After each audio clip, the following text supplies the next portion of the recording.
Good evening from the Health Education campus of Case Western Reserve University and the Cleveland Clinic.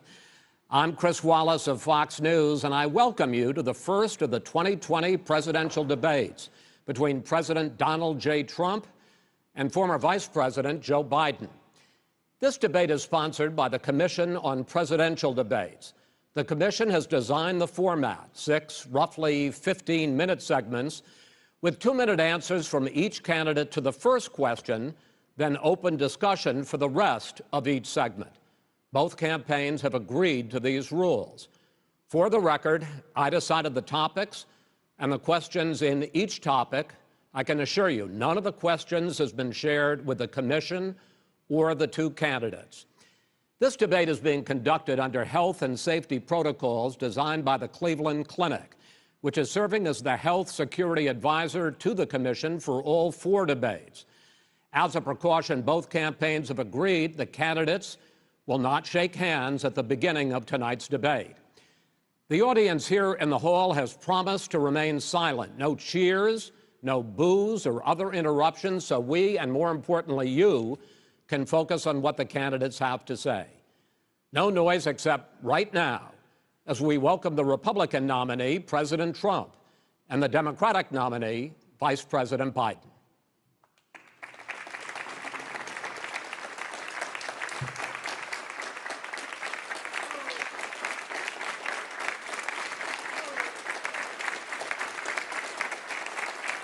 How you doing, man? How are you? I'm well.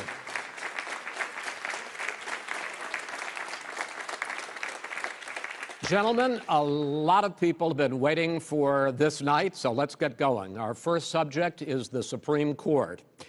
President Trump, you nominated Amy Coney Barrett over the weekend to succeed the late Ruth Bader Ginsburg on the court.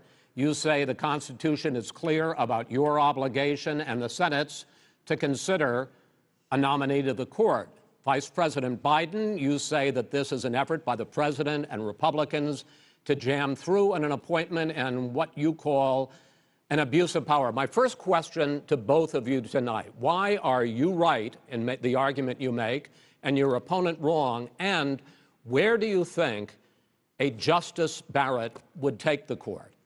President Trump, in this first segment, you go first. 2 minutes. Thank you very much, Chris. I will tell you very simply, we won the election.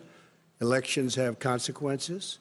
We have the Senate, we have the White House, and we have a phenomenal nominee, respected by all, top academic, good in every way, In fact, some of her biggest endorsers are very liberal people from Notre Dame and other places. So I think she's going to be fantastic. We have plenty of time, even if we did it after the election itself. I have a lot of time after the election, as you know. So I think that she will be outstanding. She's going to be as good as anybody that has served on that court. We really feel that. We have a professor at Notre Dame, highly respected by all, said she's the single greatest student he's ever had. He's been a professor for a long time at a great school. And we won the election, and therefore we have the right to choose her. And very few people knowingly would say otherwise. And by the way, the Democrats, they wouldn't even think about not doing it. If they had, the only difference is they'd try and do it faster. There's no way they would give it up. They had Merrick Garland, but the problem is they didn't have the election, so they were stopped. And probably that would happen in reverse also. Definitely would happen in reverse. So we won the election, and we have the right to do it, Chris. President Trump, thank you. Same question to you, Vice President Biden. You have 2 minutes. Well, first of all, thank you for doing this, and looking forward to this, Mr. President. Thank you, Joe. The American people have a right to have a say in who the Supreme Court nominee is. And that say occurs when they vote for United States senators and when they vote for the President of the United States. They're not going to get that chance now because we're in the middle of an election already. The election has already started. Tens of thousands of people have already voted. And so the thing that should happen is we should wait. We should wait and see what the outcome of this election is, because that's the only way the American people get to express their view, is by who they elect as president and who they elect as vice president. Now, what's at stake here is the president's made it clear he wants to get rid of the Affordable Care Act. He's been running on that. He ran on that, and he's been governing on that. He's in the Supreme Court right now trying to get rid of the Affordable Care Act, which will strip 20 million people from having insurance, health insurance now, if it goes into court. And the justice, and I have nothing, I'm not opposed to the justice. She seems like a very fine person. But she's written before she went on the bench, which is her right, that she thinks that the Affordable Care Act is not constitutional. The other thing that's on the court, and if it's struck down, what happens? Women's rights are fundamentally changed. Once again, a woman could be pay more money because she has a pre-existing condition of pregnancy. They were able to charge a woman more for the same exact procedure a man gets. And that ended when we, in fact, passed the Affordable Care Act. And there's 100 million people who have pre-existing conditions, and they'll be taken away as well. Those pre-existing conditions, the insurance companies are going to love this. And so it's just not appropriate to do this before this election. If he wins the election and the Senate is Democrat or Republican, then he goes forward. If not, we should wait until February. All right. There aren't 100 million people with pre-existing conditions. As far as the say is concerned, the people already had their say. Okay, Justice Ginsburg said very powerfully, very strongly, at some point, 10 years ago or so, she said a president and the Senate is elected for a period of time, but a president's elected for 4 years. We're not elected for 3 years. I'm not elected for 3 years. So we have the Senate, we have a president. He's elected to the next during election. that period of time, we have an opening. I'm not elected for 3 years. I'm elected for 4 years. And the 100 million people, Joe, the 100 million people is totally wrong. I don't know where you got that number. The bigger problem that you have is that you're going to extinguish 180 million people with their private health care that they're very happy with. That's simply not true. Well, you're certainly going to socialist. You're going to socialist medicine. We're now into, gentlemen, we're now into open discussion. Open discussion. Open discussion. Yes, I agree. Go ahead, Vice President. Number Biden. one, he knows that what I proposed. What I proposed is that we expand Obamacare and we increase it. We do not wipe any, and one of the big debates we had with 23 of my colleagues trying to win the nomination that I won, were saying that Biden wanted to allow people to have private insurance still. They can. They do. They will under my proposal. It's not what you've said, But and it's not what your party has said. That is simply your party a lie. doesn't say it. Your party wants to go socialist medicine. My party is and me. socialist right healthcare. now, I am and the they're going to Democratic dominate Party. you, Joe. You know that. I am the Democratic Party right now. The platform of the Not according Democratic to Party Harris. is what I, in fact, approved of. What I approved of. Now, here's the deal. The deal is that it's going to wipe out pre-existing conditions. And by the way, the 200,000 people that have died on his watch, how many of those have survived? Well, there's 7 million people that contracted COVID. What does it mean for them going forward if you strike down the Affordable Care Act? Joe, you've had 308,000 military people dying because you couldn't provide them proper health care in the military. So don't tell me about this. I'm happy to talk about this. And if you were here, Look, it wouldn't be here's the deal. 200, it would be 2 million people because you were very late on the draw. You Late didn't on want the me to draw. ban China, which was heavily infected. You didn't want me to ban All right, gentlemen, Europe, which was heavily Mr. President, You would have Mr. been much President, later, Joe. Mr. President, much later. Mr. President, You're talking about 2 million people. You're Mr. not gonna be able to President, as shut the him up. moderator, we are going to talk about COVID in the next segment, but go ahead. Let me finish. The point is that the president also is opposed to Roe v. Wade. That's on the ballot as well in the court. And so that's also at stake right now. And so the election is already You don't know it's begun. on the ballot. Why is it on the ballot? Because Why is you it on the said ballot? It's not you're- on the ballot. It's on the ballot in the I court. don't think so. In the court. Well, There's nothing happening there. Donald, would you And you just be don't quiet know for a her minute? view on Roe v. Wade. You I don't don't know her know. view. Well, all right, let's talk. We got a lot to unpack here, gentlemen. We got a lot of time. So, on health care, and then we'll come back to Roe v. Wade. All right. Mr. President, the Supreme Court will hear a case a week after the election in which the Trump administration, along with 18 state attorneys general, are seeking to overturn That's right. Obamacare, to end Obamacare. You have spent the last... Because they want to give good health care. If I may ask my question, sir. Good health care. Over the last 4 years, you have promised to repeal and replace Obamacare, but you have never in these 4 years come up with a plan, a comprehensive plan Yes, to I have. replace Obamacare. Of course I have. Well, I got rid of the individual mandate. I'm going to give you an Excuse opportunity. me. I got rid of the individual mandate, which was a That is big not a chunk of comprehensive Obamacare. plan. That is absolutely a big thing. That was the worst I part of didn't ask Obamacare. Sir, Chris, you're that was the debating him, worst not part me. of Obamacare. Let me ask my question. Well, I'll ask Joe. The individual mandate was the most unpopular aspect of Obamacare. I got rid of it. I'd like you and to, we will protect Mr. people President, with I'm the pre-existing moderator of this conditions. debate, and I would like you to let me ask my question, and then you can answer your ahead. question. You, in the course of these 4 years, have never come up with a comprehensive plan to replace Obamacare, and just this last Thursday, you signed a largely symbolic executive order to protect people with pre-existing conditions 5 days before this debate. So my question, sir, is what is the Trump health care plan? Fine. Well, first of all, I guess I'm debating you, not him, but that's okay. I'm not surprised. Let me just tell you something, that there's nothing symbolic. I'm cutting drug prices. I'm going with favored nations, which no president has the courage to do because you're going against Big Pharma. Drug prices will be coming down 80 or 90%. You could have done it during your 47-year period in government. You didn't do it. Nobody's done it. So we're cutting health care. What about All of the pre-existing things that conditions? we've done, He has not cut insulin. I healthcare. give you an example. Insulin. It was destroying families, destroying people. The cost. I'm getting it for so cheap.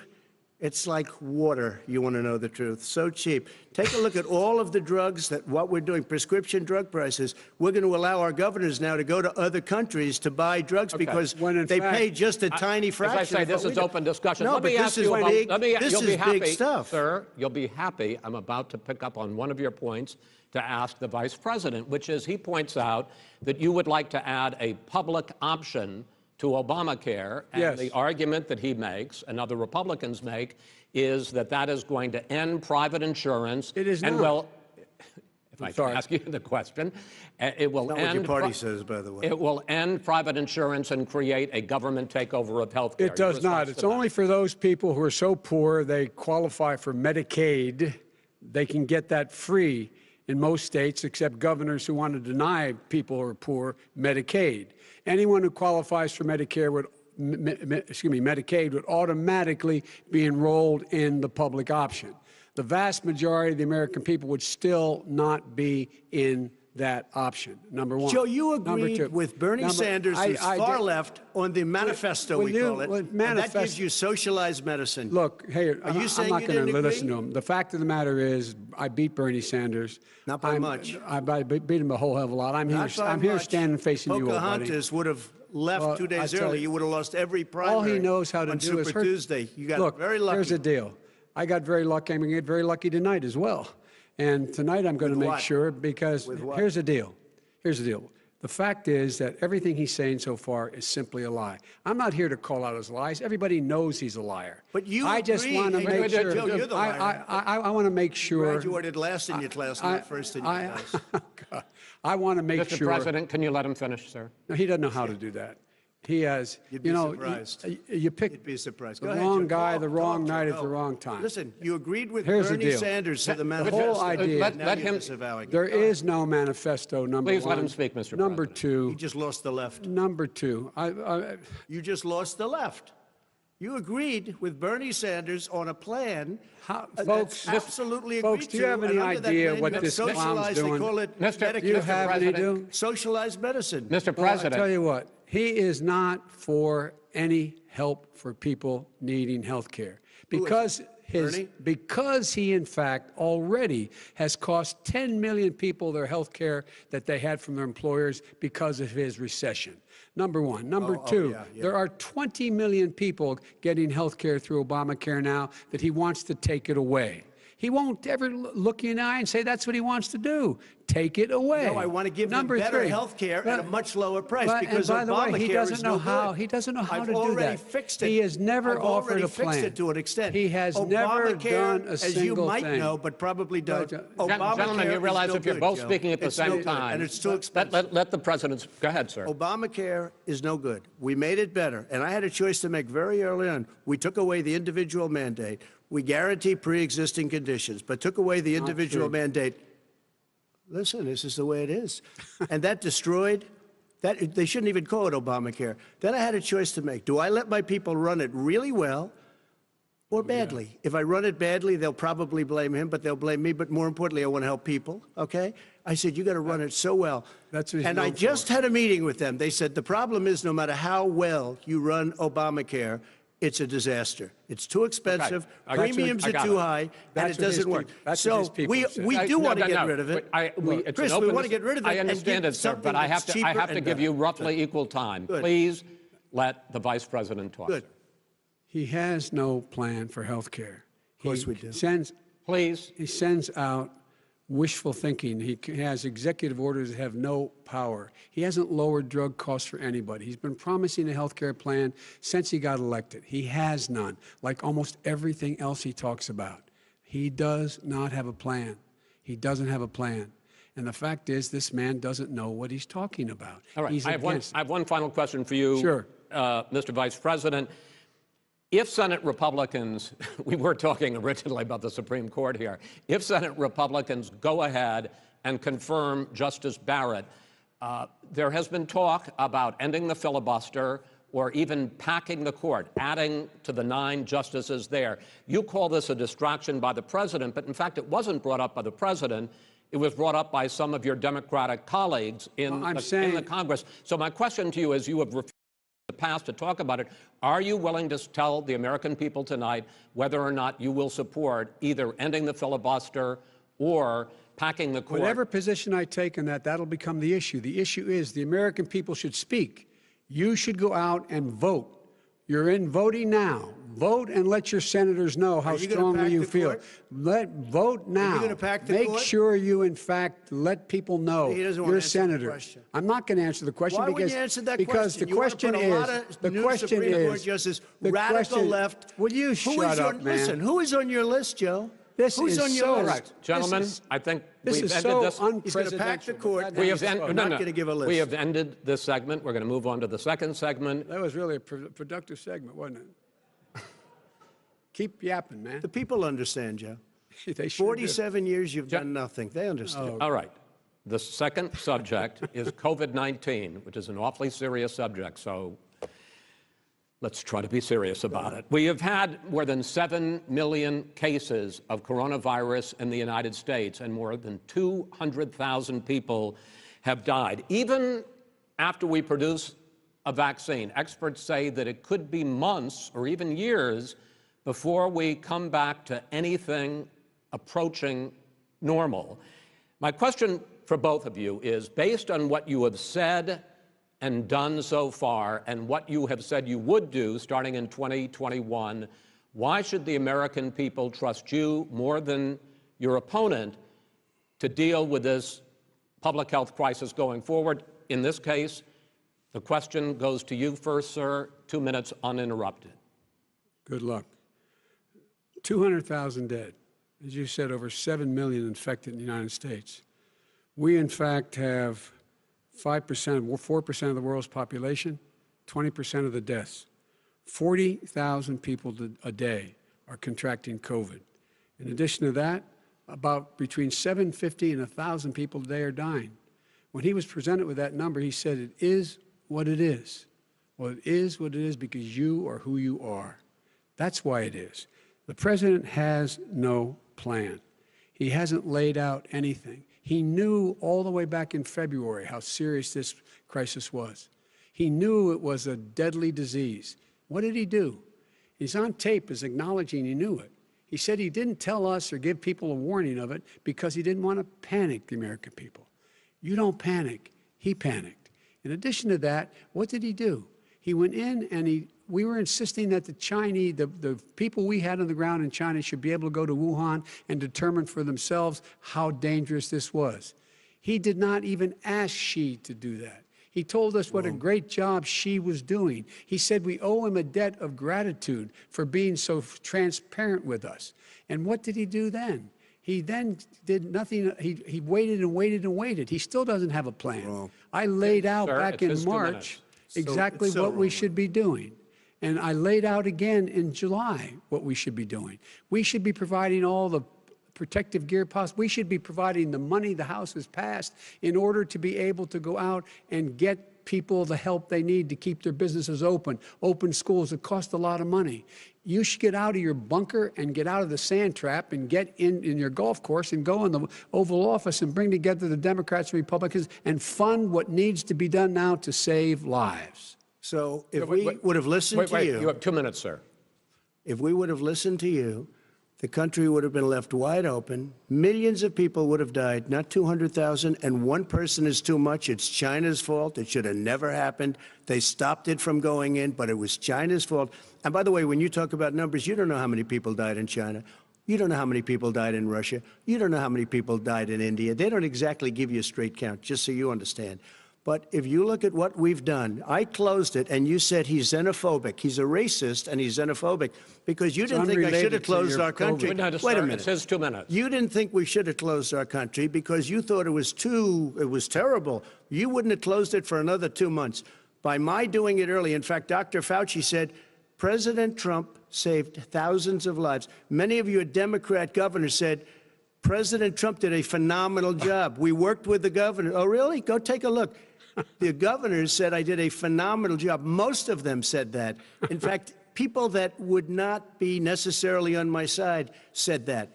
President Trump did a phenomenal job. We did. We got the gowns. We got the masks. We made the ventilators. You wouldn't have made ventilators. And now we're weeks away from a vaccine. We're doing therapeutics already. Fewer people are dying when they get sick. Far fewer people are dying. We've done a great job. The only thing I haven't done a good job, and that's because of the fake news. No matter what you say to them, they give you bad press on it. It's just fake news. They give you good press. They give me bad press because that's the way it is, unfortunately. But let me just tell you something. I don't care. I've gotten used to it. But I'll tell you, Joe, you could never have done the job that we did. You don't have it in your blood. You could have never done that job. I know how to do the job. I know how to get the job Well, you done. didn't do very well in swine flu. H1N1, you were a disaster. Your own chief of staff said you were a disaster. 14,000 people died, not 200,000. There was no very- economic recession. Sir, you made a There was right now, less there was no lethal recession. disease, You made a by the way. point. Let him answer. And there was we didn't shut down the economy. This is his economy he shut down. The reason it's shut down is because, look, you folks at home, how many of you got up this morning and had an empty chair at the kitchen table because someone died of COVID? How many of you were in a situation where you lost your mom or dad and you couldn't even speak to them? You had a nurse holding a phone up so you could, in fact, say goodbye. You would have lost far How more many people. Far more people. And, You would have been and by the way, months late. your own, You were his months behind me, his Joe. own CDC director says we could lose as many as another 200,000 people between now and the end of the year. And he said, if we just wear a mask, we can save half those numbers, just a mask. And by the way, in terms of the whole notion of a vaccine, we're for a vaccine, but I don't trust him at all, nor do you. I know you don't. What we trust is a scientist. You don't we trust Dr. Johnson Fauci. & Johnson, Pfizer? And Okay, by the way, gentlemen, let me move on to questions about the future because you both have touched on two of the questions I'm going to ask. Focusing on the future first, President Trump, you have repeatedly either contradicted or been at odds with some of your government's own top scientists. The week before last, the head of the Centers for Disease Control, Dr. Redfield, said it would be summer before the vaccine would become generally available to the public. You said that he was confused and mistaken. Those were your two words. Yeah. But Dr. Slaoui, the head of your Operation Warp Speed, has said exactly the same thing. Are they both wrong? Well, I've spoken to the companies, and we can have it a lot sooner. It's a very political thing because people like this would rather make it political than save lives. It is a very political thing. I've spoken to Pfizer. I've spoken to all of the people that you have to speak to. We have great Moderna, Johnson & Johnson, and others. They can go faster than that by a lot. Become very political because the left, or I don't know if I call them left, I don't know what I call them. So you're suggesting that the head of your Operation Warp Speed, Dr. Slaoui... I disagree with him. Yeah, no, I disagree with both of them. And he didn't say that. He said it could be there, but it could also be much sooner. I had him in my office 2 days ago. He talked about the summer, sir, before it's generally available, just like He Dr. said it's a Redfield. possibility that we'll have the answer before November 1st. It could also I'm be talking after about when it's that. generally available, not when it Well, will we're be. going to deliver it right away. We have the military all set up. Logistically, they're all set up. We have our military that delivers soldiers, and they can do 200,000 a day. They're going to be delivering This is the same man It's who all told set you up. by Easter this would be gone away. by the warm weather, it'd be gone. Miraculous, like a miracle. And by the way, maybe you could inject some bleach in your arm, and that would take care of it. This is the same man. That was said sarcastically, That was and you know that. That was said sarcastically. And so here's the deal. This man is talking about a vaccine. Every serious company is talking about maybe having a vaccine done by the end of the year. But the distribution of that vaccine will not occur until sometime beginning or the middle of next year to get it out, if we get the vaccine. And pray God we will. Pray God we will. Mr. Vice President, I want to pick up, though. You'll have the vaccine sooner I want to than pick that. up on this question, though. You say the public can trust the scientists, but they can't trust President Trump. In fact, you said that again tonight. Your running mate, Senator Harris, goes further, saying the public health experts, quote, will be muzzled, will be suppressed. Given the fact that polls already show that people are concerned about the vaccine and are reluctant to take it, are you and your running mate, Senator Harris, contributing to that fear? No more than the question you just asked him. You pointed out. He puts pressure and disagrees with his own scientists. But you're saying Everybody you can't, knows. or Senator And Harris is saying no, you can't trust the scientists. No, you can trust the scientists. She didn't say that. You can't trust She said the public health did say experts, that. quote, will be muzzled, will be Yes. suppressed. Well, that's what he's going to try to do. But there's millions of scientists, there's thousands of scientists out there, like here at this great hospital, that don't work for him. Their job doesn't depend on him. That's not, they're the people, and by I the way. spoke to the and Fauci, scientists that are in charge. By the way. They will have the vaccine very soon. Let him finish. Do you believe for a moment what he's telling you in light of all the lies he's told you about the whole issue relating to COVID? He still hasn't even acknowledged that he knew this was happening, knew how dangerous it was going to be back in February, and he didn't even tell you. He's on record as saying it. He panicked or he just looked at the stock market, one of the two, because guess what? A lot of people died, and a lot more are going to die unless he gets a lot smarter, a lot quicker. So- Mr. President? Did you use the word smart? So you said you went to Delaware State, but you forgot the name of your college. You didn't go to Delaware State. You graduated either the lowest or almost the lowest in your class. Don't ever use the word smart with me. Don't ever use that word. Oh, give me a break. Because you know what? There's nothing smart about you, Joe. 47 years, you've done nothing. Let's have this debate. And if We'll you see would have who's had, let me just tell you something, Joe. No, If you would have had the charge of what I was put through, I had to close the greatest economy in the history of our country. And by the way, now it's being built again. see, and We're it's going to going get up to the fast. economy in the next segment, sir. Okay. It's going up fast. I Okay. look forward to I- talking when about it comes to how the virus has been handled so far, the two of you have taken very different approaches, and this is going to affect how the virus is handled going forward by whichever of you ends up becoming the next president. I want to quickly go through several of those. Reopenings. Vice President Biden, you have been much more reluctant than President Trump about reopening the economy and schools. Why, sir? Because he doesn't have a plan. If I were running, I know what the plan is. You've got to provide these businesses the ability to have the money to be able to reopen with the PPE as well as with the sanitation they need. You have to provide that them to Nancy plastic. Pelosi. Well, he's just shush for a minute. Tell it to Nancy Pelosi. And Schumer, by the Brian way, Chuck. Nancy Pelosi and Schumer, they have a plan. He won't even meet with them. The Republicans won't meet with him in the Okay. Senate. But- And he sits on his golf course. And I mean, literally, think about it. You probably All right, play think more than about I it. do, Joe. What about this question of reopenings and the fact? Well, he wants to shut down this country. And I want to keep it open. And we did he a great thing just by admitted shutting he it shut down. it down. Wait a minute, Let Joe. him Let me finish, shut sir. you down for a second, Joe, just for 1 second. He wants to shut down the country. We just went through it. We had to because we didn't know anything about the disease. Now we found that elderly people with heart problems and diabetes and different problems are very, very vulnerable. We learned a lot. Young children aren't. Even younger people aren't. We've learned a lot.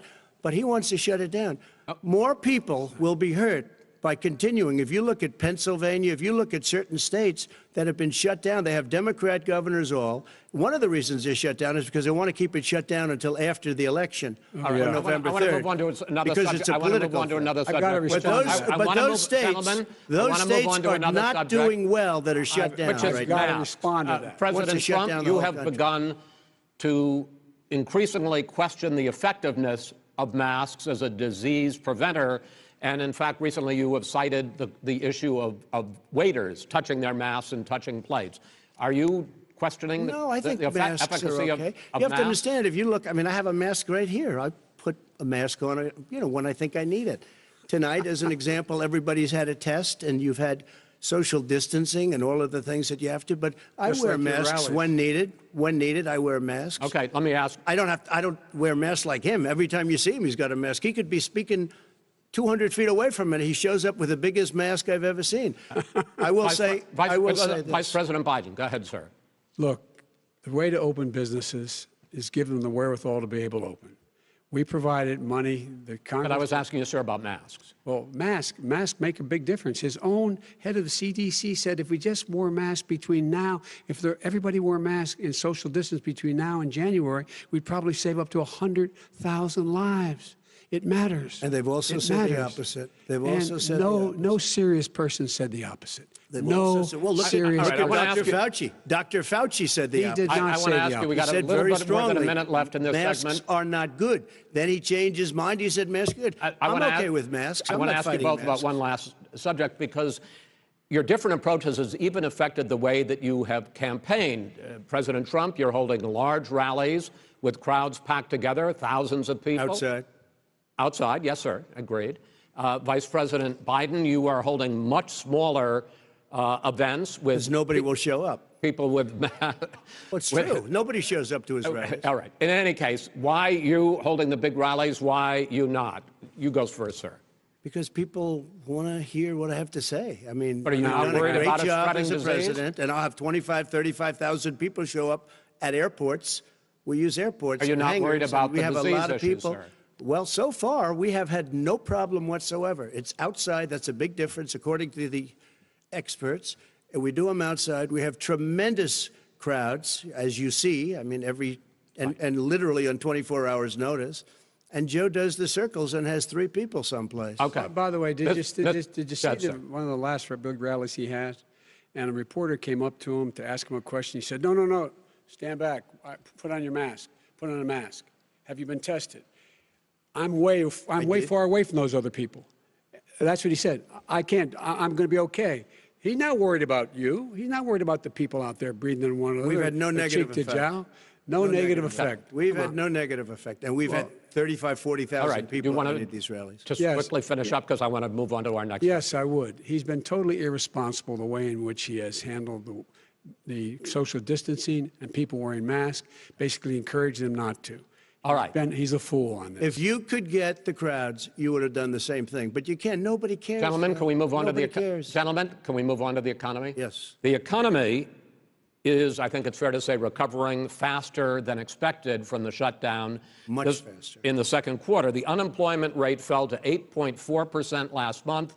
The Federal Reserve says the hit to growth, which is going to be there, is not going to be nearly as big as they had expected. President Trump, you say we are in a V-shaped recovery. Vice President Biden, you say it's more of a K-shape. What difference does that mean to the American people in terms of the economy? President Trump, in this segment, you go first. So we built the greatest economy in history. We closed it down because of the China plague. When the plague came in, we closed it down, which was very hard psychologically to do. He didn't think we should close it down, and he was wrong. And again, 2 million people would be dead now. Instead of still 204,000 people is too much. One person is too much. Should have never happened from China. But what happened is we closed it down, and now we're reopening, and we're doing record business. We had 10.4 million people in a 4-month period that we've put back into the workforce. That's a record the likes of which nobody's ever seen before. And he wants to close down he will shut it down again. He will destroy this country. You know, a lot of people, between drugs and alcohol and depression, when you start shutting it down, you take a look at what's happening at some of your Democrat-run states where they have these tough shutdowns. And I'm telling you, it's because they don't want to open it. One of them came out last week. You saw that. Oh, we're going to open up on November 9th. Why November 9th? Because it's after the election. They think they're hurting us by keeping them closed. They're hurting people. People know what to do. They can social distance. They can wash their hands. They can wear masks. They can do whatever they want. But they got to open these states up. When you look at North Carolina, when you look, and these governors are under siege, Pennsylvania, Michigan, and a couple of others. You got to open these states up. It's not fair. You're talking about almost it's like being in prison. And you look at what's going on with divorce, look at what's going on with alcoholism and drugs. It's a very, very sad thing. And he'll close down the whole country. This guy will close down the whole country and destroy our country. Our country is coming back incredibly well, setting records as it does it. We don't need somebody to come in and say, let's shut it down. All right. Your 2 minutes, sir. We're now moved to you. As I said, posing the question, the president says it's a V-shaped recovery. You say it's a K-shaped recovery. What's the difference? The difference is millionaires and billionaires like him in the middle of the COVID crisis have done very well. Billionaires have made another $300 billion because of his profligate tax proposal, and he only focused on the market. But you folks at home, you folks living in Scranton and Claymont and all the small towns and working class towns in America, how well are you doing? This guy paid a total of $750 in taxes. Sir, wait, no, sir, it's just wrong yeah, I understand. You've agreed to the 2 minutes, so please let him have it. Do I get my time back? The fact is that he has, in fact, worked on this in a way that he's going to be the first president of the United States to leave office having fewer jobs in his administration than when he became president. Fewer jobs than when he became president. First one in American history. Secondly, the people who have lost their jobs are those people who have been on the front lines, those people who have been saving our lives, those people who have been out there dying, people who've been putting themselves in the way to make sure that we could all try to make it. And the idea that he is insisting that we go forward and open when you have almost half the states in America with a significant increase in COVID deaths and COVID cases in the United States of America. And he wants to open it up more. Why does he want to open it up? Why doesn't he take care of the American? You can't fix the economy until you fix the COVID crisis. And he has no intention of doing anything about making it better for you all at home in terms of your health and your safety. Schools. Why aren't schools open? Because it costs a lot of money to open them safely. You know, they were going to give, his administration was going to give the teachers and school students masks. And then they decided, no, couldn't do that because it's not a national emergency. Not a national emergency. They've done nothing to help small businesses. Nothing. They're closing. 1 in 6 is now gone. He ought to get on the job and take care of the needs of the American people so we can open safely. All right. Your time is up, sir. Well, we are going to get to... I have to respond to that. Well, you both had 2 minutes, sir. Excuse me, he made a statement. So did you. People want their schools, people want their schools open. They don't want to be shut down. They don't want their state shut down. They want their restaurants. I look at New York. It's so sad what's happening in New York. It's almost like a ghost town, and I'm not sure it can ever recover what they've done in New York. People want their places open. They want to get back to their lives. They'll be careful, but they want their schools open. I'm the one that brought back football. By the way, I brought back Big Ten football. It was me, and I'm very happy to do it.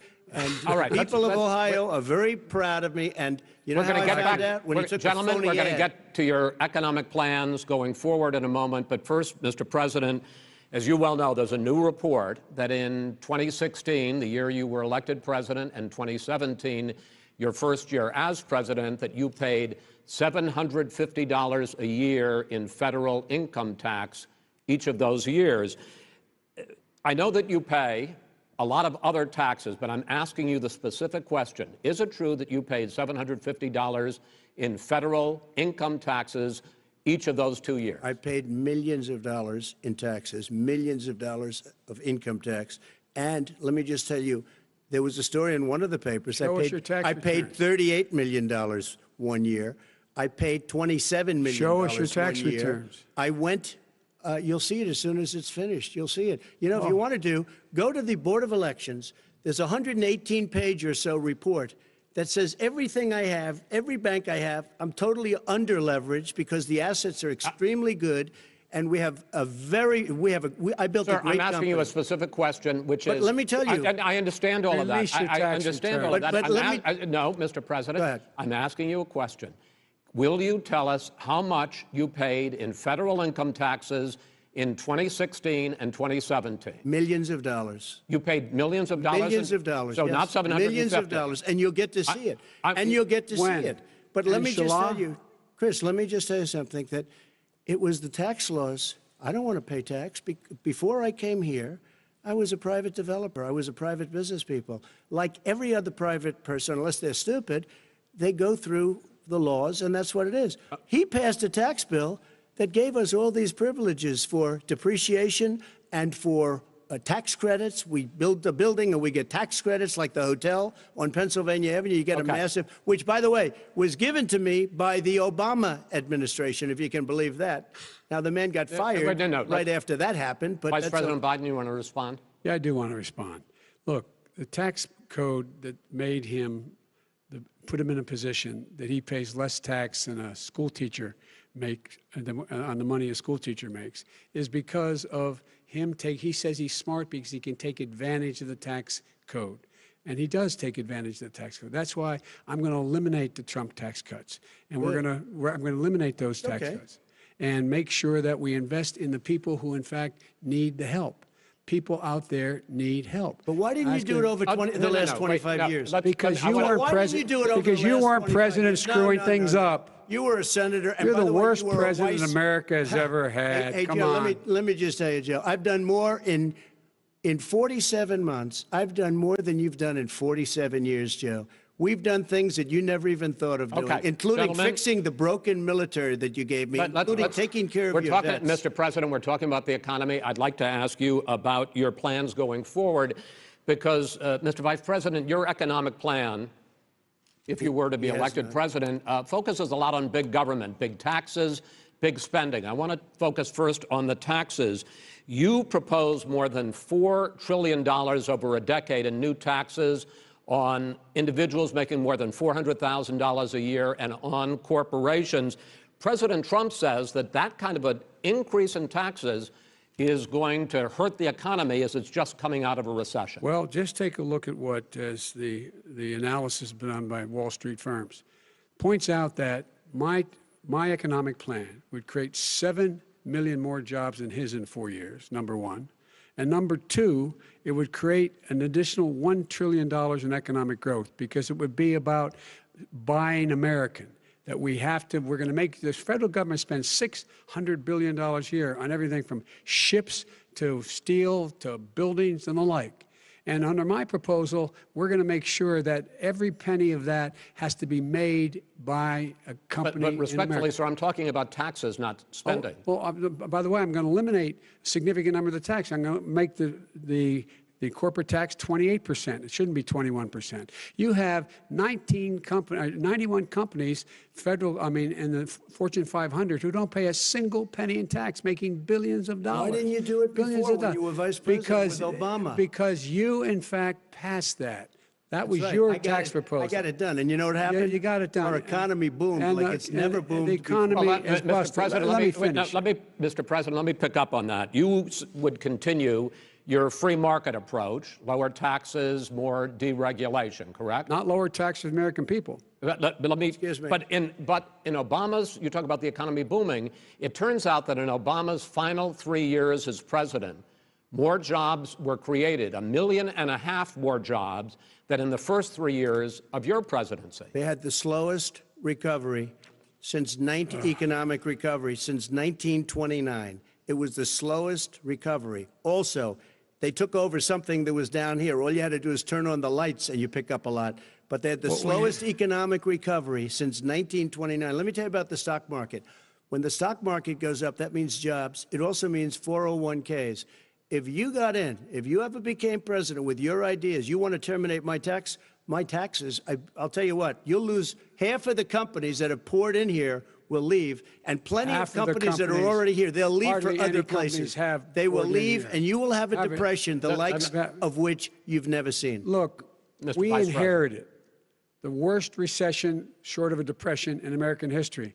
I was asked to bring it back. We were able to have an economic recovery that created the jobs you're talking about. We handed him a booming economy. He blew it. It wasn't booming. He blew it. It wasn't booming. It was the weakest recovery since 1929. Is it fair to say he blew it when fact, when there was record low unemployment before COVID? Yeah, but because what he did, even before COVID, manufacturing went in the hole. Manufacturing went in a hole. Excuse number me, one. Chris. Wait. Number two. Chris. Number three. They said it would take. No, you were number two. No. Chris. They said it would This take guy a is miracle to bring back manufacturing. I brought back 700,000 jobs. They brought back nothing. They gave up on manufacturing. We Part did of not my agree. standard fare. I'm the guy that He brought totally back gave the up on automobile manufacturing. industry. All right, let him back. We brought back, I was asked to bring back Chrysler and General Motors. We brought them back right here in the state of Ohio and Michigan. He blew it. They're gone. He blew it. And in fact, they're going Ohio after- had the best year it's ever had last year. Michigan had the best year they've ever had. That is not Many true. car companies came in from Germany, from Japan, went to Michigan, went to Ohio. They're not having And that. they didn't come in with you. Mr. Vice President, go ahead. And so you take a look at what he's actually done. He's done very little. His trade deals are the same way. He talks about these great trade deals. You know, he talks about the art of the deal. China's perfected the art of the steal. We have a higher deficit with China now than we did before. We have the highest trade deficit China with ate Mexico. your lunch, down All right, gentlemen, 18%. China ate your lunch, Joe. And no wonder your son goes in and he takes out billions of dollars, to manage. He makes millions of dollars.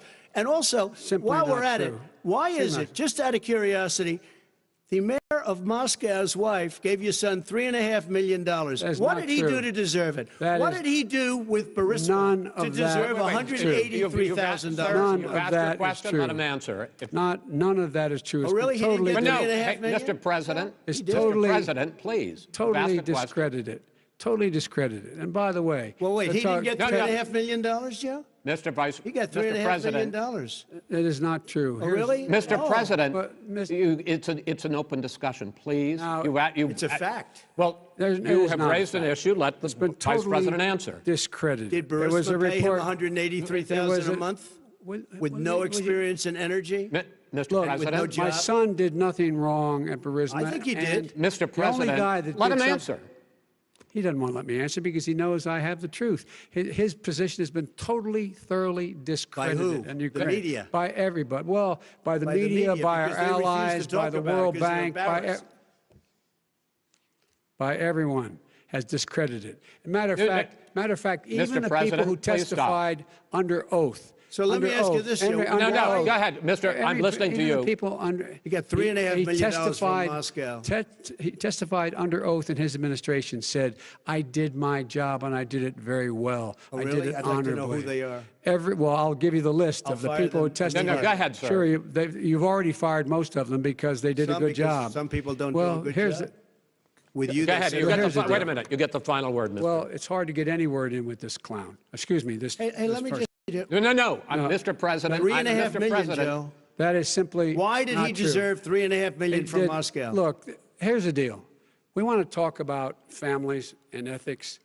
I don't want to do that. I mean, his family we could talk about all night. His family's My already. family, No, let him go. my family already lost wrote- a fortune by Go coming down ahead. and helping Go us ahead. with Go ahead, government. sir. And that's such a. they're right that's here. a- Mr. That's President. such Every a great. single one of them lost This a is not fortune about President. my coming and family or helping his us with family. It's government. about your family, They the didn't American collect people. $3.5 million He for doesn't. nothing. That's not true. It doesn't want to talk about what you need. You, the American people. It's about you. That's what we're talking about you here. should All right, that's Not the, end about of here. the, that's the end of the Shouldn't have segment. taken the money. We're moving on. He didn't take them. Well, Vice it's a very- President, but Chris, no, can I be honest? It's a very important Try to be question. honest. No, That's he a good stood thing. up. No, he stood up, the answer to and the he question is no. threatened Ukraine. No, sir. With $1 billion, Sir, if you don't that get rid of is the absolutely you know what, you're- wait, not stop. You're on true. tape doing it. You're going to Not have true. Gentlemen, Is- I hate to raise Chris, my voice, but he's I see on it seems to be, why should I be different than the two of you? So here's the That's a deal. good point. We have 6 segments. We have ended that segment. We're going to go to the next segment. In that segment, you each are going to have 2 uninterrupted moments. In those 2 uninterrupted minutes, Mr. President, you can say anything you want. I'm going to ask a question about race, but if you want to answer about something else, go ahead. But I think that the country would be better served if we allowed both people to speak with fewer interruptions. I'm appealing to you, sir, to do that. Well, and him too. Well, frankly, you've been doing more interrupting Well, that's than all he right, has. but he does plenty. Well, less than, sir, less there's than, plenty. no, less than you have. Let's please continue on. The issue of race. Vice President Biden, you say that President Trump's response to the violence in Charlottesville 3 years ago, when he talked about very fine people on both sides, was what directly led you to launch this run for president. Oh, yeah, sure. President Trump, you have often said that you believe you have done more for Black Americans than any president, with the possible exception of Abraham Lincoln. My question for the two of you is, why should voters trust you rather than your opponent to deal with the race issues facing this country over the next 4 years? Vice President Biden, you go first. It's about equity and equality. It's about decency. It's about the Constitution. And we have never walked away from trying to require equity for everyone, equality for the whole of America. But we've never accomplished it. But we've never walked away from it like he has done. It is true. The reason I got in the race is when those people, close your eyes, remember what those people look like coming out of the fields carrying torches, their veins bulging, just spewing anti-Semitic bile, and accompanied by the Ku Klux Klan. A young woman got killed. And they asked the president what he thought. He said there were very fine people on both sides. No president has ever said anything like that. It is whose Now, 2 minutes, sir. second point I'd make to you is that when Floyd was killed, when Mr. Floyd was killed, there was a peaceful protest in front of the White House. What did he do? He came out of his bunker, had the military use tear gas on him so he could walk across to a church and hold up a Bible. And then what happened after that? The bishop of that very church said that it was a disgrace. The general who was with him said all he ever wants to do is divide people, not unite people at all. This is a president who has used everything as a dog whistle to try to generate racist hatred, racist division. This is a man who, in fact, you talk about helping African Americans. 1 in 1,000 African Americans has been killed because of the coronavirus. And if he doesn't do something quickly, by the end of the year, 1 in 500 will have been killed. 1 in 500 African Americans. This man is a savior of African Americans. This man cares at all. This man's done virtually nothing. Look, the fact is that you have to look at what he talks about. You have to look at what he did. And what he did has been disastrous for the African American community. So, President Trump, you have 2 minutes. Why should Americans trust you over your opponent to deal with he racism? did a crime bill, 1994, where you call them super predators, African Americans, the super predators, and they've never forgotten it. They've never forgotten it, Joe. No, sir, it's his 2 minutes. So you did that, and they call you a super predator, and I'm letting people out of jail now that you have treated the African American population community, you have treated the black community about as bad as anybody in this country. You did the and that's why, if you look at the polls, I'm doing better than any Republican has done in a long time, because they saw what you did. You call them super predators, and you've called them worse than that, because you look back at your testimony over the years, you've called them a lot worse than that. As far as the church is concerned, and as far as the generals are concerned, we just got the support of 250 military leaders and generals, total support. Law enforcement, almost every law enforcement group in the United States. I have Florida, I have Texas, I have Ohio, I have Portland. The sheriff just came out today and he said, I support President Trump. I don't think you have any law enforcement. You can't even say the word law enforcement, because if you say those words, you're going to lose all of your radical left supporters. And why aren't you saying those words, Joe? Why don't you say the words law enforcement? Because you know what? If they called us in Portland, we would put out that fire in a half an hour, but they won't do it because they're run by radical left Democrats. If you look at Chicago, if you look at any place you want to look, Seattle, they heard we were coming in the following day, and they put up their hands, and we got back Seattle. Minneapolis, we got it back, Joe, because we believe in law and order, but you don't.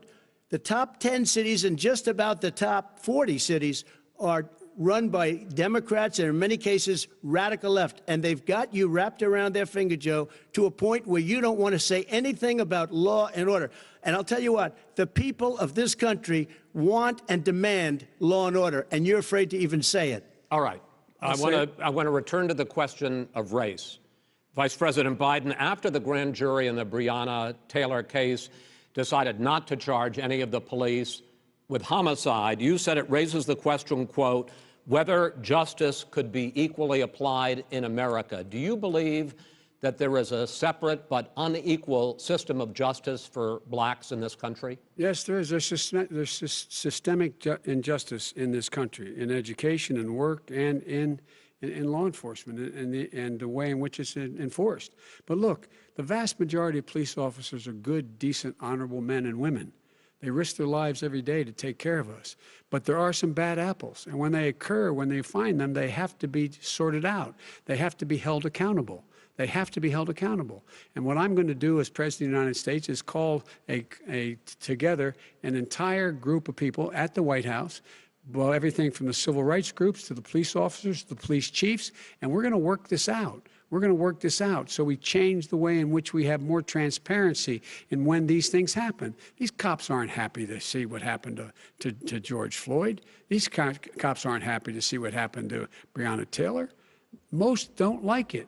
But we have to have a system where people are held accountable. And by the way, violence in response is never appropriate. Never appropriate.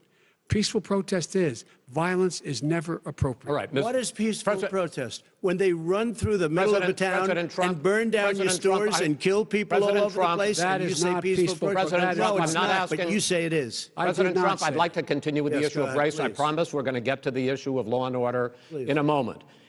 This month, your administration directed federal agencies to end racial sensitivity training that addresses white privilege or critical race theory.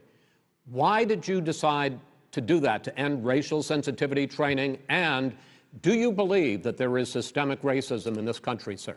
I ended it because it's racist. I ended it because a lot of people were complaining that they were asked to do things that were absolutely insane, that it was a radical revolution that was taking place in our military, in our schools, all over the place, and you know it, and so does everybody else. And he would know. What is radical about racial sensitivity training, sir? If you were a certain person, you had no status in life. It was sort of a reversal.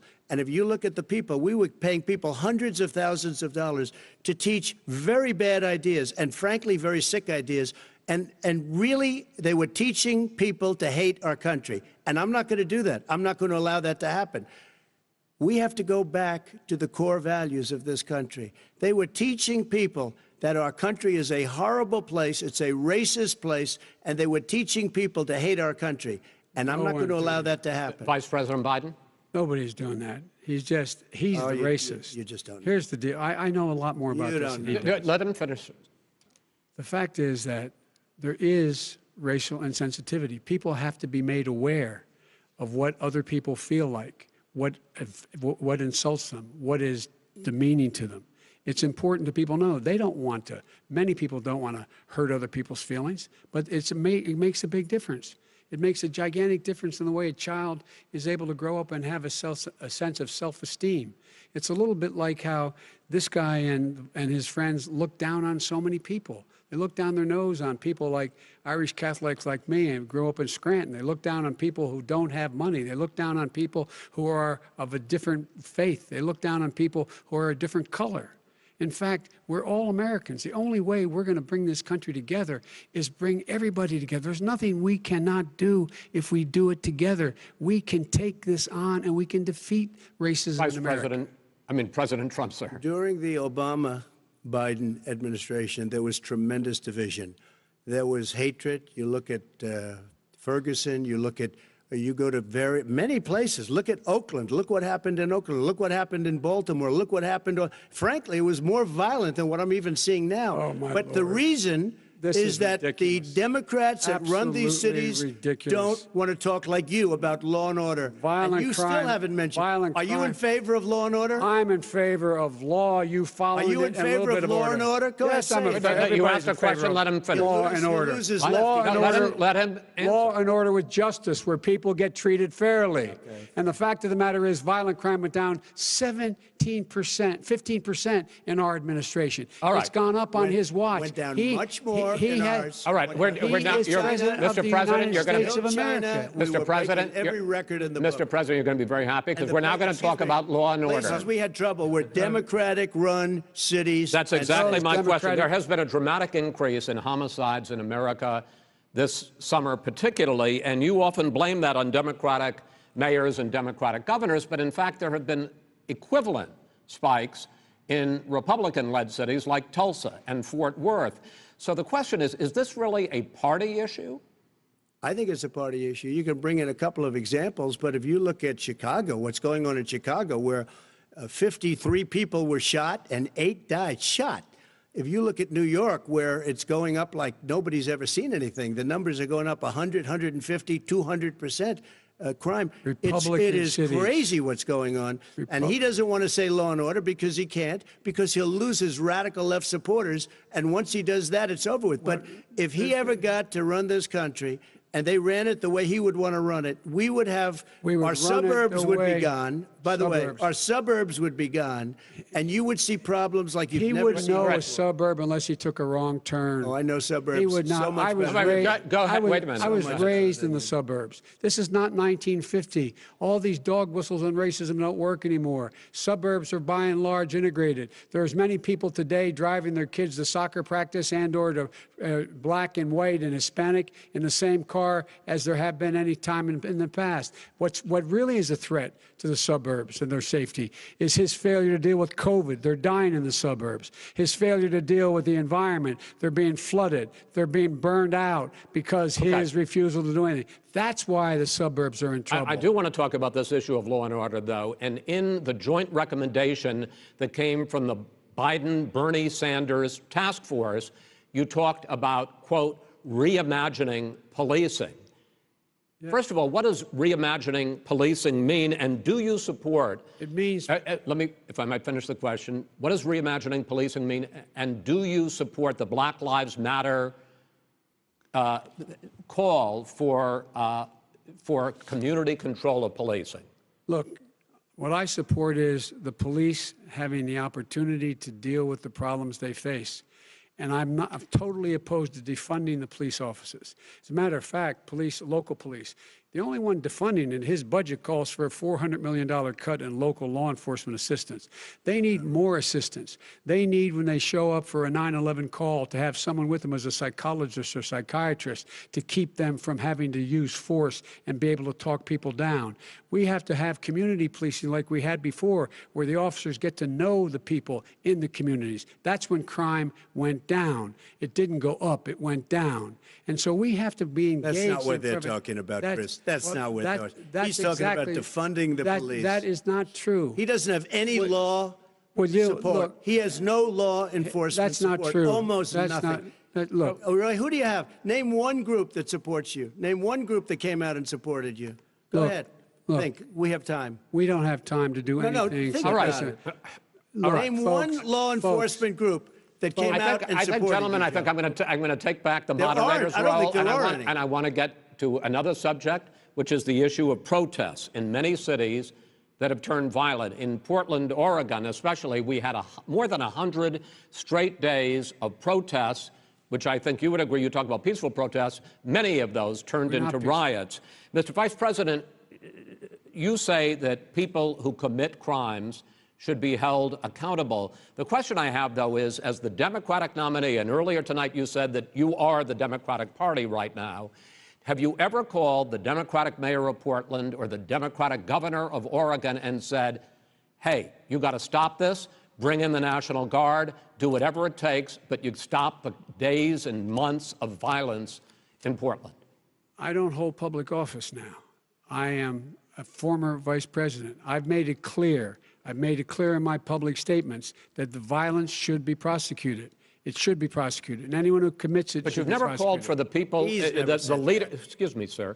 You have never called for the leaders in Portland and in Oregon to bring in the National Guard and knock off 100 days of riots. They can, in fact, take care of it if he just stay out of the way. Look here. Oh, really? Really? Here's the thing. I sent in the U.S. Marshals to get the killer of the young man in the middle of the street. They shot him, and for 3 days, President Trump, Portland wouldn't do anything. I had to send in the U.S. Marshals. They took care of business. Go ahead, sir. And by the way, you know, his own former spokesperson said, you know, riots and chaos and violence help his cause. That's what this is all about. I don't know who said that. I do. Who? I think Kellyanne Conway. I don't think she said that. She said that. And so here's the all right. But here's the point. Go ahead, the point is that That's what he is, keeps trying to rile everything up. He doesn't want to calm things down. Instead of going in and talking to people and saying, let's get everybody together, figure out how to deal with this. What's he do? He just pours gasoline in the fire constantly, and every single solitary time. Okay, and to end this, button up this segment, I'm going to give you a minute to answer, sir. You have repeatedly criticized. I have to answer his statement. No, you have His repeatedly. statement. Wait, you have just 1 No, second. you've been talking He back made and a forth. statement. I'm asking you. I would love to end it. Sir. I would love to end it, and You know, we if would you want to very- switch seats, We would very quickly. We could do that, but I'd I'm send in the National Guard. It would be over. There'd be no problem. Okay, But they good. don't want to accept the National Guard. You have repeatedly criticized the vice president for not specifically calling out Antifa and other left-wing That's right. extremist groups. But are you willing tonight to condemn white supremacists and militia groups and to say that they need to stand down and not add to the violence in a number of these cities, as we saw in Kenosha and as we've seen in Portland? Sure, Are you I'm willing prepared to do specifically that, but do it? Well, I go would ahead, say sir. I would say almost everything I see is from the left wing, not from the right wing. what are you saying? I'm willing to do anything. I want to see Well, peace. then do it, sir. Say it. Do it. Say it. Do you want to call him? What do you want to call him? Give me a name. Give me a White name. Go ahead. supremacists and Who would white you like me to supremacists. condemn? White Proud Boys. supremacists and right-wing Proud militia. Boys, stand back and stand by. But I'll tell you what. Somebody's got to do something about Antifa and the left, because this is not a right-wing problem. His This own is a left-wing. FBI director This said is a the threat left-wing of Go ahead, problem. let- white go ahead, sir. supremacists. Antifa's an idea, not an organization. Oh, you gotta be not kidding. militia. That's what Oh, really? his It's an idea. His Okay. FBI director Gentlemen, said. Well, we're then gonna- you know what? No, He's no, wrong. we're done, sir. We're moving on to the next. We're Everybody moving. gives you bat advice hits in you your over the head, that's administration. not an idea. Everybody in Antifa your is bad. administration tells you the truth has a bad idea. Can I tell you what? You have no ideas that are Antifa is a dangerous All right, radical gentlemen, group. we're now moving on to the Trump and and you ought to be Biden careful with records. them. They'll overthrow you. When in a 2 president, seconds. I'm going to ask a question. When the president seeks a second term, it is generally a referendum on his record. But Vice President Biden, you like to quote one of your dad's sayings, which is, don't compare me to the Almighty, compare me to the alternative. And in this case, sir, you are the alternative. Looking at both of your records, I'm going to ask each of you, why should voters elect you president over your opponent? In this segment, President Trump, you go first, 2 minutes. Because there has never been an administration or president who has done more than I've done in a period of 3.5 years. And that's despite the impeachment hoax. And you saw what happened today with Hillary Clinton, where it was a whole big con job. But despite going through all of these things, where I had to fight both flanks and behind me and above, there has never been an administration that's done what I've done.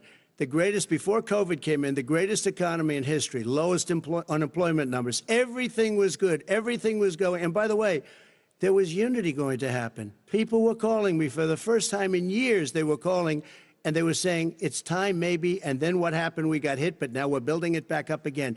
A rebuilding of the military, including Space Force and all of the other things.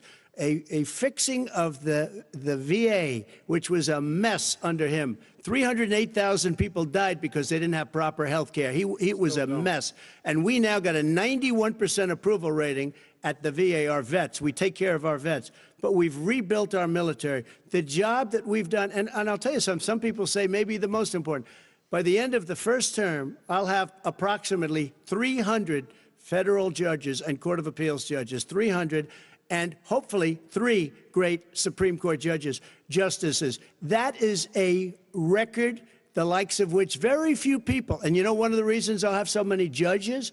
Because President Obama and him left me 128 judges to fill. When you leave office, you don't leave any judges. That's like you just don't do that. They left 128 openings, and if I were a member of his party, because they have a little different philosophy, I'd say if you left us 128 openings, you can't be a good president, you can't be a good vice president. But I want to thank you because it gives us almost, it'll probably be above that number by the end of this term.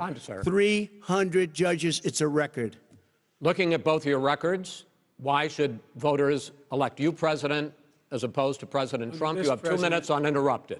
Under this president, we become weaker, sicker, poorer, more divided, and more violent.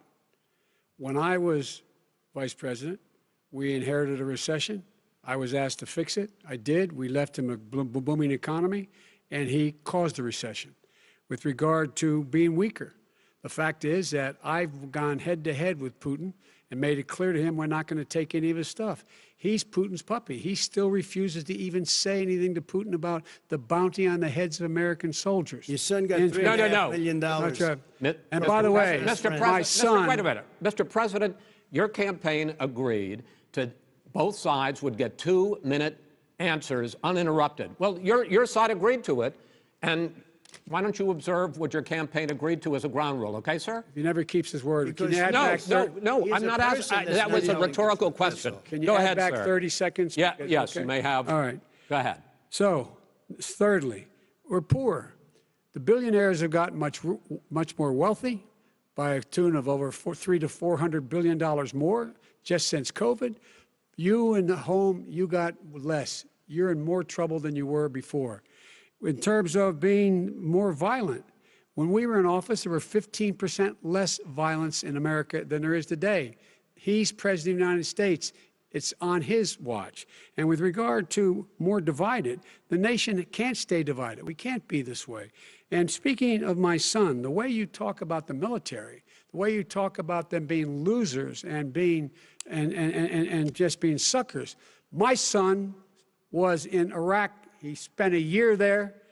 He got the Bronze Star. He got the Conspicuous Service Medal. He was not a loser.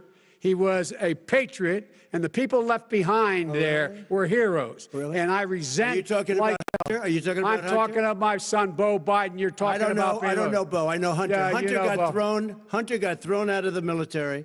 He was thrown out, dishonorably discharged. That's not true. He wasn't dishonorably. Cocaine use.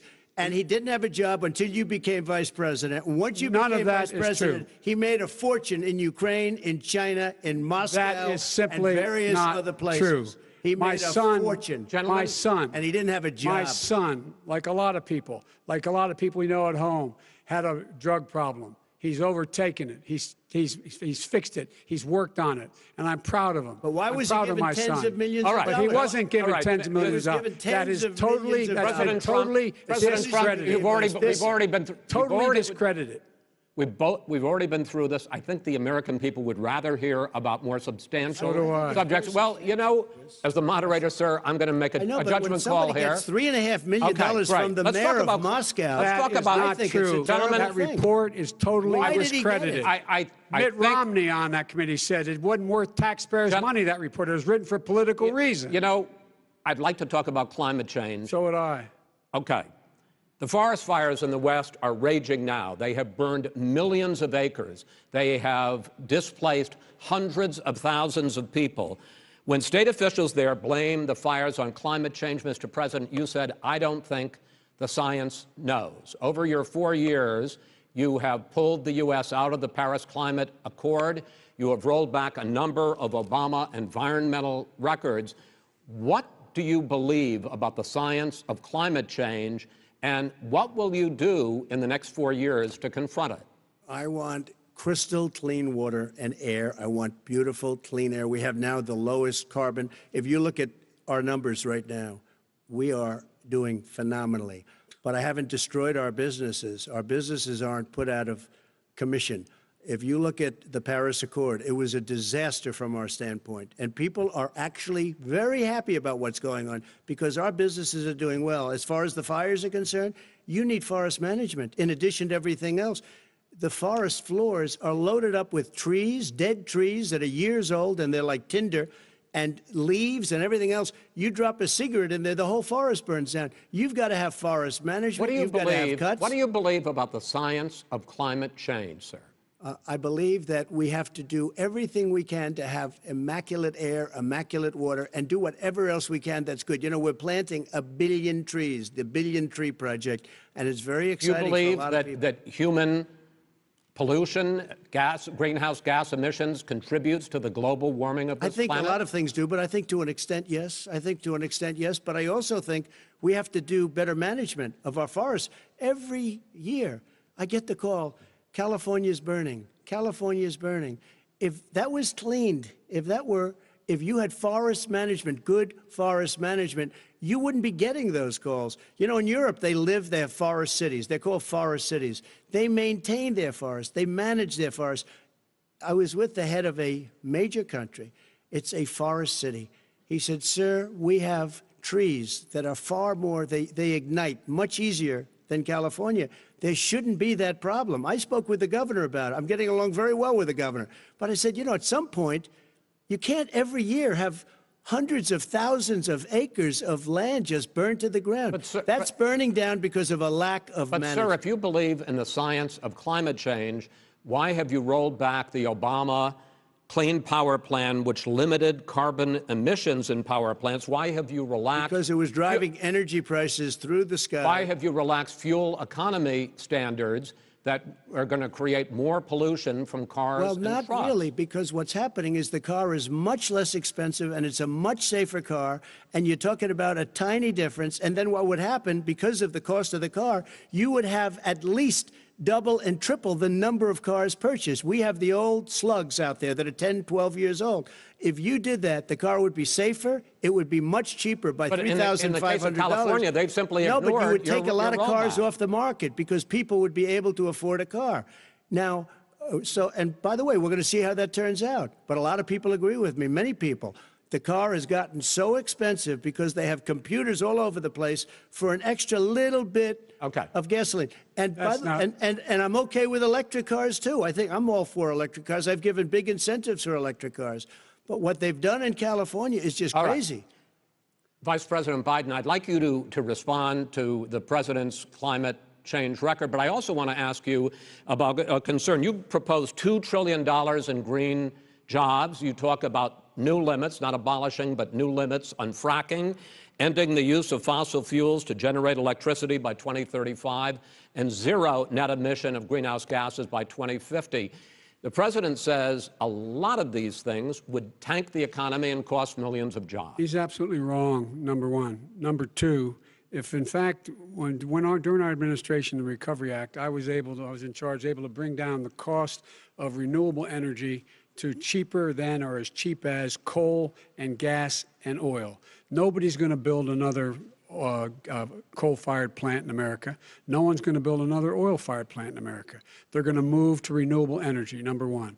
Number two, we're going to make sure that we are able to take the federal fleet and turn it into a fleet that's run on their electric vehicles. Making sure that we can do that, we're going to put 500,000 charging stations in all of the highways that we're going to be building in the future. We're going to build an economy that, in fact, is going to provide for the ability us to take 4 million buildings and make sure that they, in fact, are weatherized in a way that, in fact, they'll emit significantly less gas and oil because the heat will not be going out. There's so many things that we can do now to create thousands and thousands of jobs. We can get to net zero in terms of energy production by 2035. Not only not costing people jobs, creating millions of good paying jobs, not $15 an hour, but prevailing wage, by having a new infrastructure that, in fact, is green. And the first thing I will do, I will rejoin the Paris Accord. I will join the Paris Accord because with us out of it, look what's happening. It's all falling apart. And talk about someone who has no relationship with foreign policy. Brazil, the rainforests of Brazil are being torn down, are being ripped down. More carbon is absorbed in that rainforest than every bit of carbon that's emitted in the United States. Instead of doing something about that, I would be gathering up and making sure we had the countries of the world coming up with $20 billion and say, here's $20 billion. Stop tearing down the forest. And if you don't, then you're going to have significant economic consequences. What about the argument that President Trump basically says that you have to balance environmental interests and economic interests, and he's drawn his line?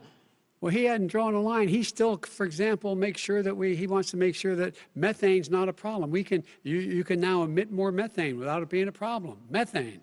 This is a guy who says that you don't have to have mileage standards for automobiles that exist now. This is a guy who says that, well, the fact that it's all true. And here's the deal. He's talking about the Green New Deal, and it's not $2 billion or $20 billion, as you said. It's $100 trillion. I'm talking about where they want to the rip Biden down plan. Go for a buildings minute, and then you can go. and rebuild the building. No, It's the that is dumbest, not- most that ridiculous, is not where the case. airplanes are out of minute, sir. business, That's it. where two-car systems are out, where they Not want to true. take out the cows, too. Not You know, that's not true. true either, right? Not this is true. this is a 100 Simply, trillion. look, That's more money than our that is- country could make in that is 100 simply years if we're not going. the case. All right, let me destroy because, our because I country. actually, wait a minute, sir. I actually have studied your plan, and it includes upgrading 4 million buildings, weatherizing 2 million homes over 4 years, building 1.5 million energy-efficient homes. So the question becomes, the president is saying, I think some people who support the president would say that sounds like it's going to cost a lot of money and hurt the economy. What it's going to do is going to create thousands and millions of jobs, good-paying jobs. But let him finish, sir. He doesn't know how to do that. $100 They- billion.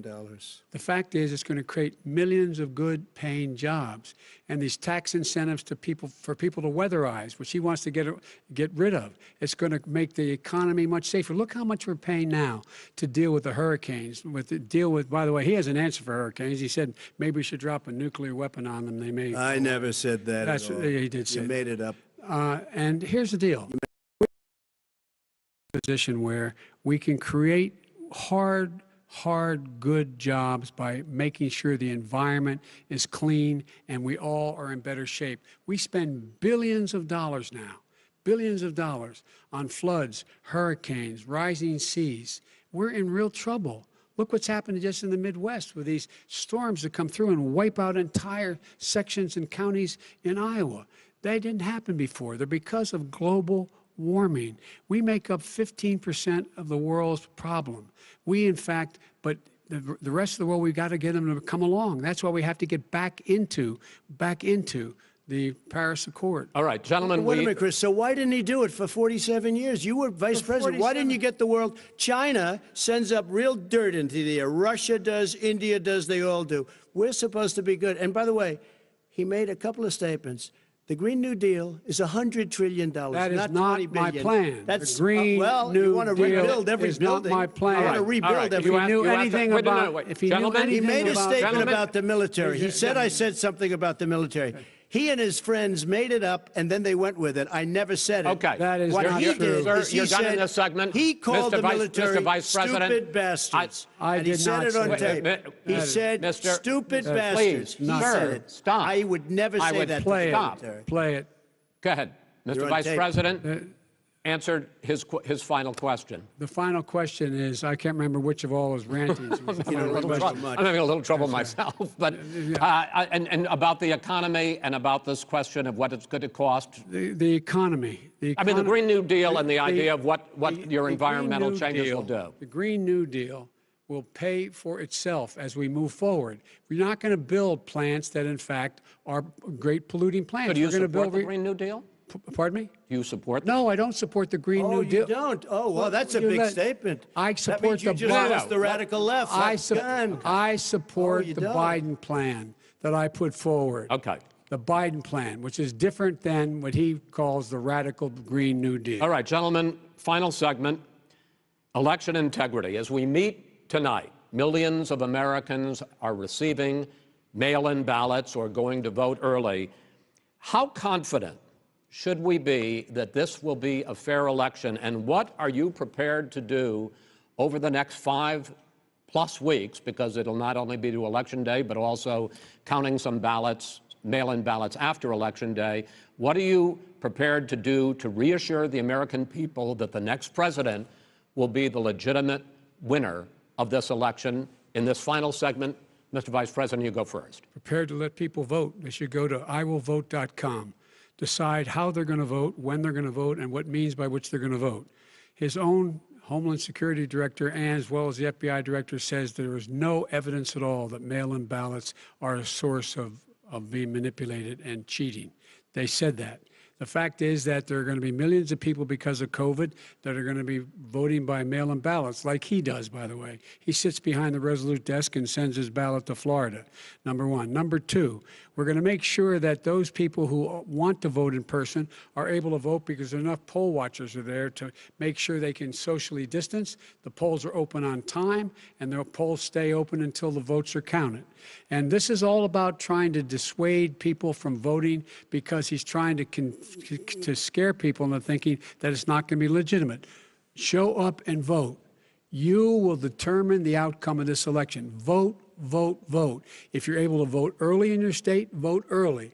If you're able to vote in person, vote in person. Vote whatever way is the best way for you, because he cannot stop you from being able to determine the outcome of this election. And in terms of whether or not, when the votes are counted, and they're all counted, that will be accepted. If I win, that will be accepted. If I lose, that'll be accepted. But by the way, if in fact he says he's not sure what he's going to accept, well, let me tell you something. It doesn't matter, because if we get the votes, it's going to be all over. He's going to go. He can't stay in power. It won't happen. It won't happen. So vote. Just make sure you understand you have it in your control to determine what this country is going to look like the next 4 years. Is it going to change? You're going to get 4 more years of these lies. Mr. President, 2 minutes. So when I listened to Joe talking about a transition, there's been no transition from when I won. I won that election. And if you look at crooked Hillary Clinton, if you look at all of the different people, there was no transition, because they came after me trying to do a coup. They came after me spying on my campaign. They started from the day I won, and even before I won, from the day I came down the escalator with our First Lady. They were a disaster. They were a disgrace to our country. And we've caught them. We've caught them all. We've got it all on tape. We've caught them all. And by the way, you gave the idea for the Logan Act against General Flynn. You better take a look at that, because we caught you in a sense. And President Obama was sitting in the office. He knew about it, too. So don't tell me about a free transition. As far as the ballots are concerned, it's a disaster. A solicited ballot, okay, solicited is okay. You're soliciting, you're asking, they send it back, you send it back. I did that. If you have an unsolicited, they're sending millions of ballots all over the country. There's fraud. They found them in creeks. They found some with the name Trump, just happened to have the name Trump just the other day in a waste paper basket. They're being sent all over the place. They sent 2 in a Democrat area. They sent out 1,000 ballots. Everybody got 2 ballots. This is going to be a fraud like you've never seen. The other thing, it's nice on November 3rd, you're watching and you see who won the election. And I think we're going to do well, because people are really happy with the job we've done. But you know what? We won't know. We might not know for months, because these ballots are going to be all over. Take a look at what happened in Manhattan. Take a look at what happened in New Jersey. Take a look at what happened in Virginia and other places. They're not losing 2%, 1%, which, by the way, is too much. An election could be won or lost with that. They're losing 30 and 40%. It's a fraud, and it's a shame. And can you imagine where they say you have to have your ballot in by November 10th? November 10th. That means that's 7 days after the election, in theory, should have been announced. Okay. We have major states with that. Sir, all run by Democrats. 2 minutes is 2 minutes. All run by Democrats. It's President Trump, it's a rigged election. You're going to be able to continue. You have been charging for months that mail-in balloting is going to be a disaster. You say it's rigged, that it's going to lead to fraud. But in 2018, in the last midterm election, 31 million people voted mail-in voting. That was a quarter, more than a quarter, of all the voters that year cast their ballots by mail. Now that millions of mail-in ballots have gone out, what are you going to do about it? And are you counting on the Supreme Court, including a Justice Barrett, to settle any dispute? Yeah, I think I'm counting on them to look at the ballots, definitely. I hope we don't need them in terms of the election itself. But for the ballots, I think so. Because what's happening is incredible. I read today, where at least 1% of the ballots for 2016 were invalidated.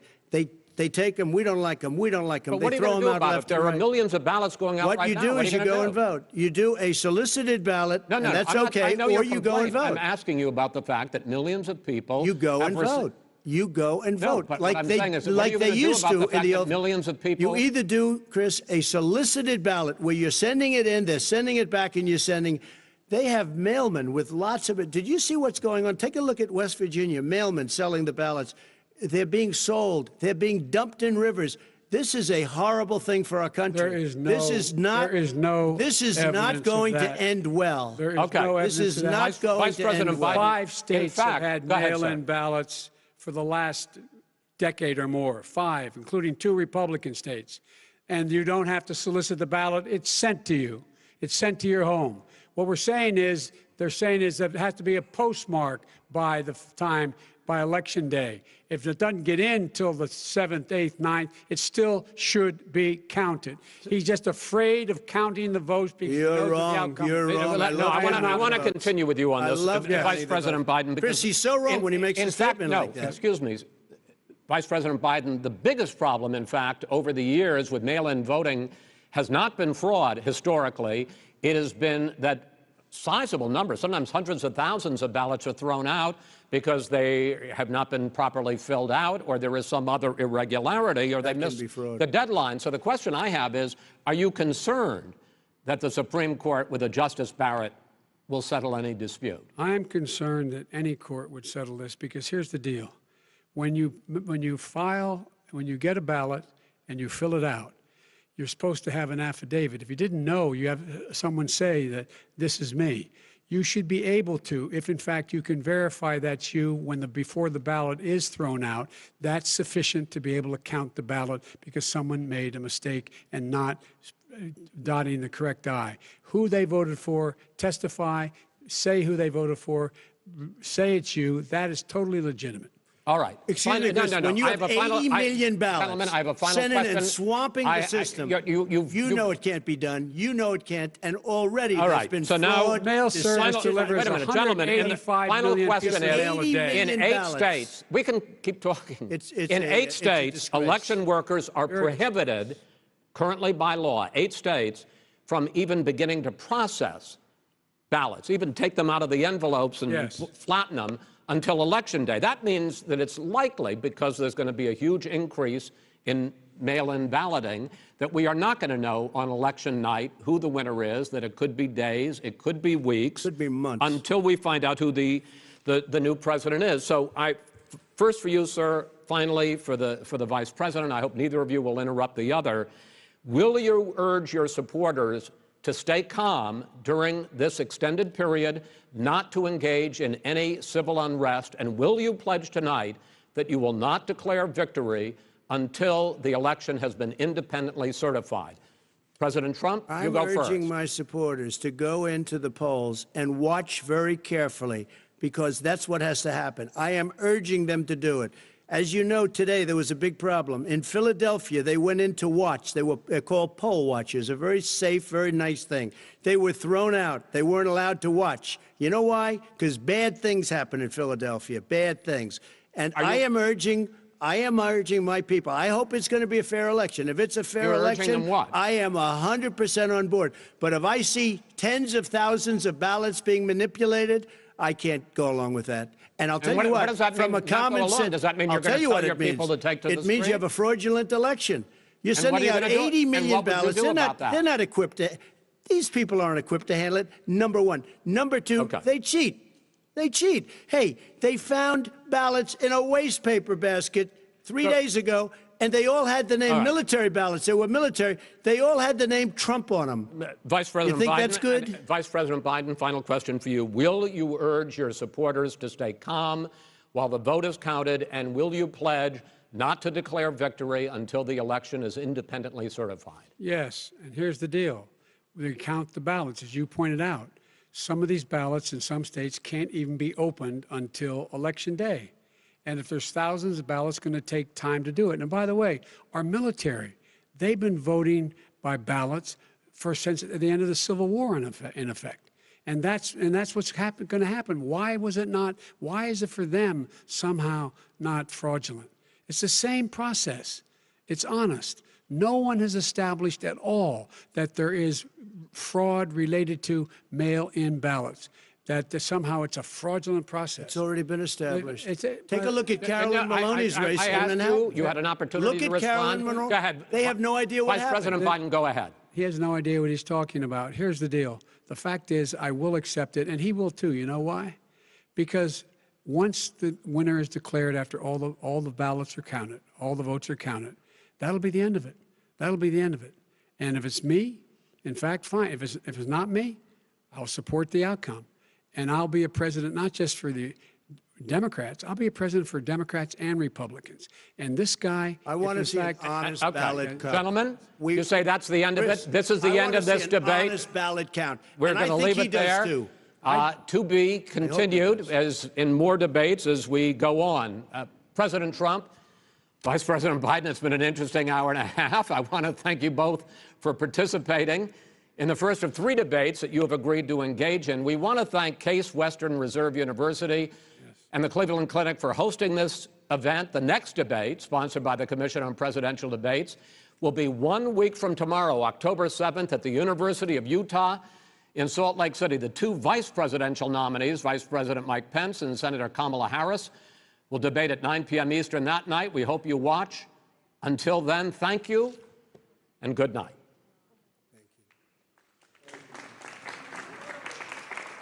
Thank you.